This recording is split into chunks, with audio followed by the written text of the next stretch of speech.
اصلا بحث پرایوسی برای ما یه چیز پیش پا افتاده است. طرف میگه آقا اطلاعات مثلا فلان سیم کارت من با آدرس و کد پستی من، آدم میاد مسخرهش میکنه. حالا مگه تو کی هستی؟ مگه وزیری آدرست باشه؟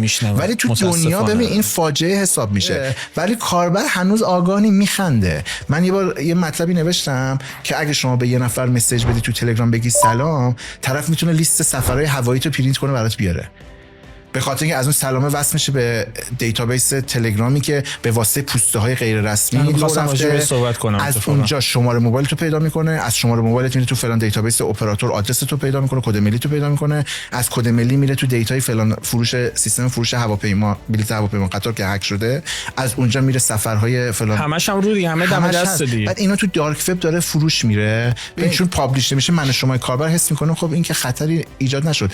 اونجا یه گروهی داره اینو میخره و به عدد بالا میخره. وقتی استفاده میکنه که میخره دیگه، دیتابیس 50 تا بیت کوین، اینو بالاخره پولشو در میاره ازش دیگه.